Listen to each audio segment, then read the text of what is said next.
Assalamualaikum warahmatullahi wabarakatuh. Halo teman-teman, salam sejahtera untuk kita semua. Salam Om Swastiastu, Namo Buddhaya, salam kebajikan. Perkenalkan, saya Muhammad Fajrul Maulana dengan NIM 220901 501070. Tujuan pembuatan video kali ini ialah mengenal perangkat lunak akuntansi, yaitu Zahir Accounting 6. Tanpa berlama-lama lagi, yuk simak penjelasannya. Zahir Accounting adalah perangkat lunak akuntansi yang dirancang untuk memudahkan pengelolaan keuangan bisnis, mulai dari pencatatan transaksi harian hingga pembuatan laporan keuangan. Dengan antarmuka yang intuitif dan fitur-fitur yang relevan dengan kebutuhan bisnis di Indonesia, Zahir membantu teman-teman untuk mengelola keuangan dengan lebih terstruktur dan efisien. Untuk selanjutnya, saya akan memberikan penjelasan secara umum dan berdasarkan pengalaman saya menggunakan aplikasi Zahir di dalam perkuliahan. Baik teman-teman, inilah tampilan awal dari Zahir Accounting 6. Di halaman ini, kalian bisa melihat beberapa icon utama yang mewakili berbagai tindakan awal. Yang pertama ada membuat data baru, yang bertujuan untuk membuat data perusahaan baru. Yang kedua, membuka data sebelumnya, yang bertujuan untuk melihat data perusahaan yang baru-baru ini dimasukkan ke dalam Zahir. Yang ketiga, buka data, di mana ini untuk membuka data perusahaan yang pernah dimasukkan ke dalam Zahir dan tersimpan pada file teman-teman. Adapun fitur-fitur lainnya yaitu membuka file backup, daftar data sebelumnya, register, data contoh, dan keluar. Selanjutnya, saya akan memasukkan data yang telah saya buat kemarin dengan mengklik icon buka data, lalu cari data perusahaan yang pernah teman-teman masukkan. Inilah tampilan beranda ketika teman-teman telah memasukkan data perusahaan. Beranda tersebut terdiri dari tools dan berbagai fitur lainnya. Untuk tools sendiri terdiri dari file, setting, plugin, tutup buku, window, dan petunjuk. Tools yang biasanya digunakan ialah tools setting untuk memasukkan saldo awal perusahaan dan saldo awal persediaan. Adapun fitur-fitur yang ada dan selanjutnya akan saya bahas satu persatu. Fitur yang pertama yaitu data-data. Terdiri dari data nama alamat, rekening, mata uang, proyek, departemen, produk, satuan pengukuran, pajak, gudang, dan data harta tetap.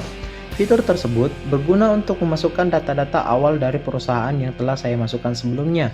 Fitur yang sering digunakan ialah fitur data nama alamat untuk memasukkan data customer dan supplier, dan data produk untuk memasukkan data produk yang akan dijual. Selanjutnya, ada fitur buku besar yang terdiri dari daftar rekening perkiraan, buku besar, dan transaksi jurnal umum. Fitur ini paling sering digunakan terutama pada transaksi jurnal umum, guna untuk memasukkan transaksi yang pernah dilakukan secara perpetual dalam satu periode perusahaan. Fitur selanjutnya ialah fitur penjualan. Ada penawaran harga, order penjualan, pengiriman barang dalam bentuk penjualan, invoice penjualan, piutang usaha, pembayaran piutang usaha, uang muka penjualan, retur penjualan, daftar uang muka penjualan, dan pengembalian kelebihan dalam bentuk kredit. Untuk fitur yang biasanya digunakan, kali ini hampir semua karena beberapa fitur akan saling terkait. Seperti contohnya invoice penjualan bisa saja terikat dengan fitur piutang, dan fitur piutang terikat dengan fitur pembayaran piutang usaha. Begitu juga dengan fitur order penjualan dan pengiriman barang.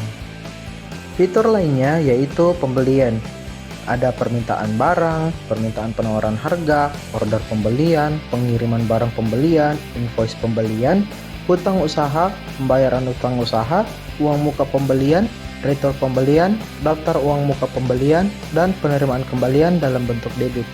Sama halnya dengan fitur penjualan, tetapi yang membedakan kali ini pihak perusahaan yang memesan barang untuk dibeli dari supplier.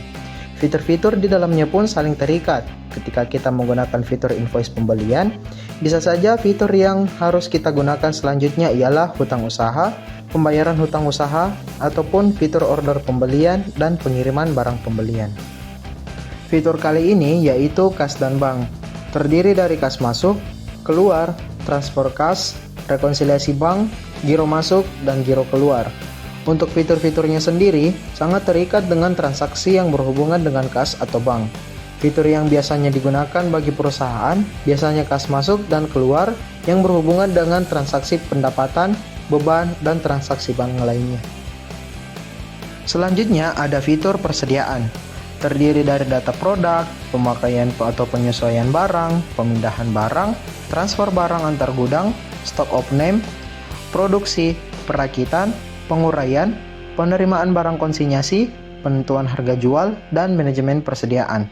Fitur-fitur ini berguna untuk transaksi persediaan, baik dari penambahan produk baru, keluar, masuk persediaan, produk yang di-off-name, hingga pengaturan untuk melakukan manajemen persediaan.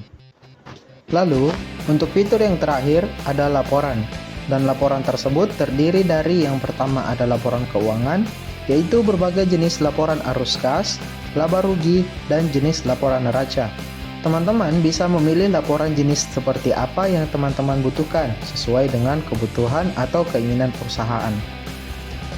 Kedua, ada laporan untuk buku besar, yang terdiri dari beberapa jenis laporan buku besar, daftar jurnal untuk semua transaksi, daftar rekening, berbagai jenis jejak audit, dan jurnal umum. Dan yang ketiga atau yang terakhir adalah laporan kas dan bank, untuk melihat hasil laporan dari transaksi yang berhubungan dengan giro, jurnal masuk dan keluar, serta rekonsiliasi bank. Itulah tadi beberapa penjelasan mengenai fitur-fitur yang ada di aplikasi Zahir Accounting 6. Dengan demikian, Zahir Accounting 6 menyediakan berbagai fitur yang komprehensif untuk mengelola keuangan bisnis teman-teman dengan lebih efektif. Semoga penjelasan ini bermanfaat dan dapat membantu teman-teman dalam mengenal serta menggunakan aplikasi Zahir Accounting 6. Terima kasih. Wabillahi taufiq wal hidayah. Assalamualaikum warahmatullahi wabarakatuh.